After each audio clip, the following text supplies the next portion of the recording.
마귀가 이르되 네가 만일 하나님의 아들이거든 이 돌들에게 명하여 떡이 되게 하라.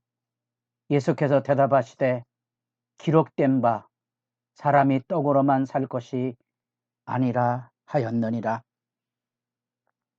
거룩한 새벽의 기도자 여러분, 주님을 만나는 일의 영광이 이 새벽의 말씀과 기도의 은총 속에 늘 복되기를 바랍니다.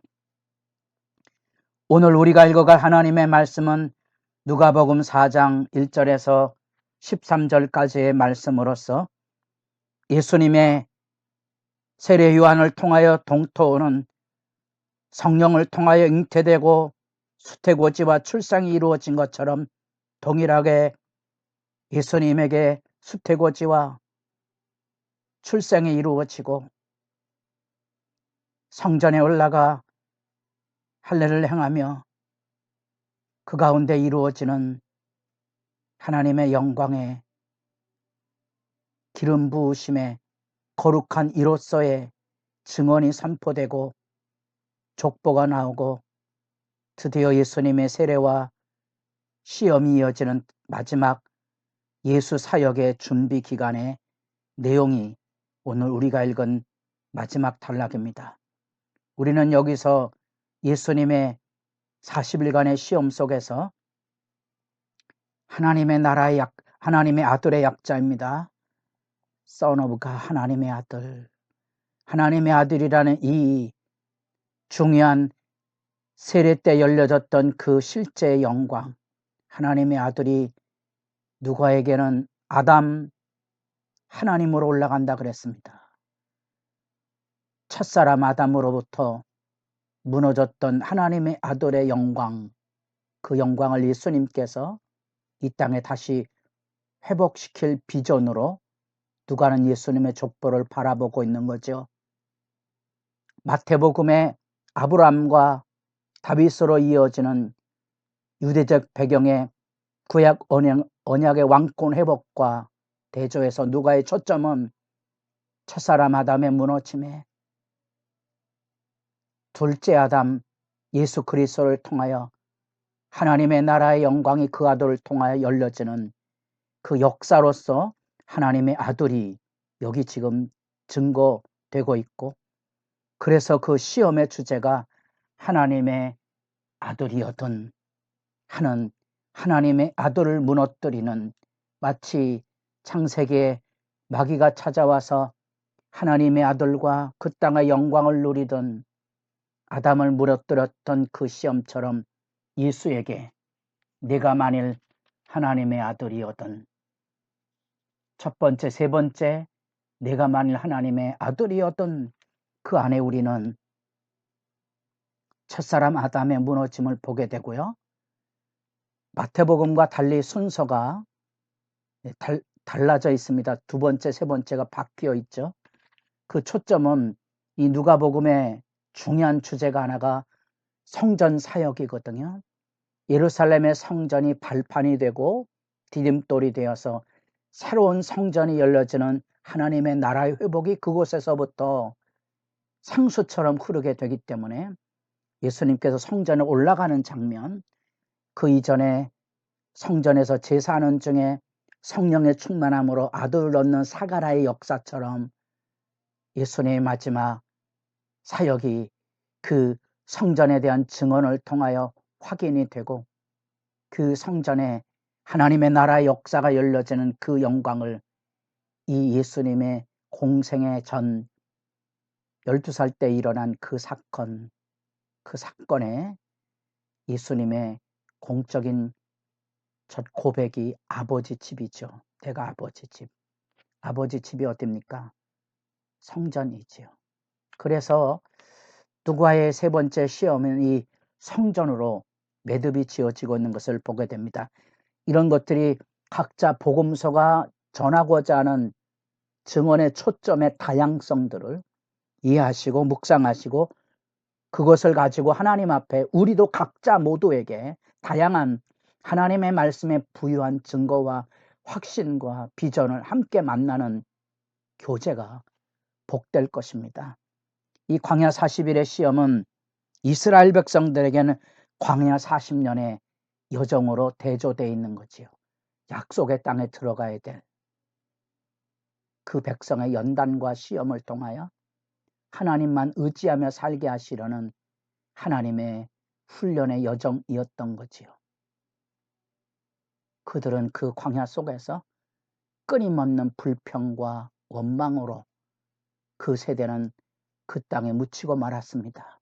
여기 광야 40일의 시험 속에 예수님은 선연한 하나님의 아들로서 하나님의 말씀으로 여기 나타난 신명기 8장, 6장, 또 6장 이런 말씀을 통하여 하나님의 말씀을 통하여 그 불신앙의 덫을 쫓아내고 극복하고 이겨내는 영광의 장면을 우리가 읽어보고 있습니다. 이 하나님의 아들이란 시비, 이 사탄의 시비에 대하여 마치 선악과를 통하여 먹을 것 문제를 가지고 시험하는 것처럼 돌들을 명하여 떡이 되게 하라. 40일의 주림 속에 예수의 능력, 내가 하나님의 아들이지 하고 긍정해 주는 것처럼 말하며 얼마든지 내가 돌을 명하여 떡이 되게 할 만큼 하나님의 아들이니까 능력이 있을 것 아니냐. 그리고 너는 지금 배고프지 않느냐. 그것을 가지고 그 예수를 시험하고 있는 거지요.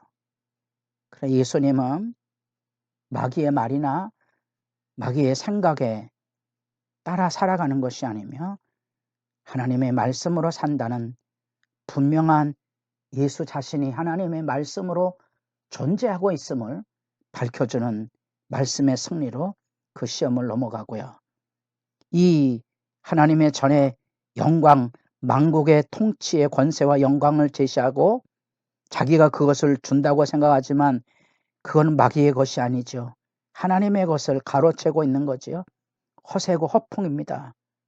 그러나 아담은 이 사탄의 꿰매 넘어가서 자기가 가지고 있는 이 하나님의 주신 이 땅, 이 만물을 다스릴 그 권세를 선악과의 계명을 어기고 그것을 따먹음으로써 스스로 죄와 사망의 지배 아래 들어가게 되고 마귀 통치권 안에 끌려다닐 수밖에 없었던 거지요.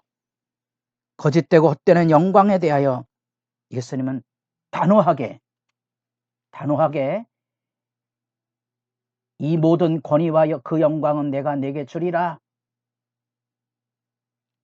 이 마귀의 유혹 앞에 주 너의 하나님께 경배하고 다만 그를 섬기라 선포해서 내쫓으시는 거지요.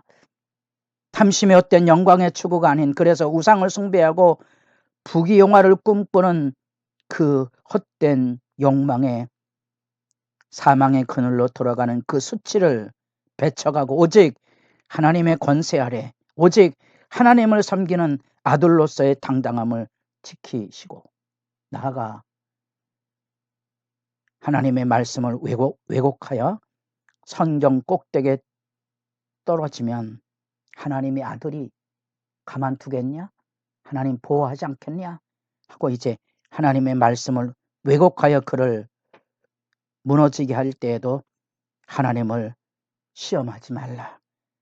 출애굽기 17장에 마사의 시험처럼 두고두고 이스라엘 백성 40년 내내 하나님을 시험하고 하나님이 먹이고 입히고 인도하시는 그것에 대하여 불평하고 의심하고 불신앙했던 그 무너짐에 대하여 예수님께서는 당당하게 주 너의 하나님을 시험하지 말라 하시며 말씀의 승리와 영광을 열고 그 시험이 통하지 않자 마귀는 얼마 동안 떠나게 됩니다.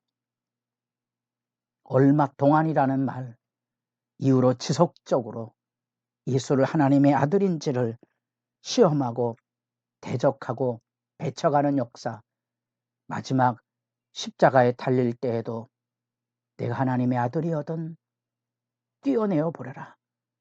구원을 이루라는 거지요.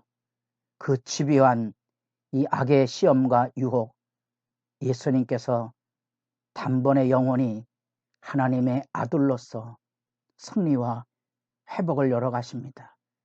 바로 그 아들입니다. 첫사람 아담이 무너졌던 그 수치와 부끄러움으로 마귀의 귀 기울여서 자기 욕망과 오만과 시험에 무너져 불평하고 원망했던 이스라엘 백성의 모습을 넘어서 참된 하나님의 아들, 그래서 그 하나님의 말씀을 여기 전해주는 하나님의 아들로서 죄와 사망의 권세로 어두워진 이 세상에 새로운 하나님의 나라를 지금 여기 열어가는 숭고한 장면이 여기 펼쳐져 있습니다. 가슴이 뛰는 예수님 안에서 만나는 새로운 구원의 나라, 그 구원의 영광이 여기 소개되어 있습니다. 그래서 누가복음은 이 가슴 떨리는 하나님의 나라의 구원을 다른 복음서와 달리 회개하라 천국에 갖고 왔느니라는 이 구호와 같은 복음 선포가 아닌 이제 이후에 나사렛에서 하나님의 구원의 역사를 희망을 증거했던 이사야 61장의 말씀을 인용하고 전하면서 오늘 이 말씀이 너희에게 너희 귀에 응하였다고 전함으로써 하나님의 말씀과 하나님의 아들로 동토는 지금 그 나라의 영광의 펼쳐짐이 여기 시작이 되고 있습니다.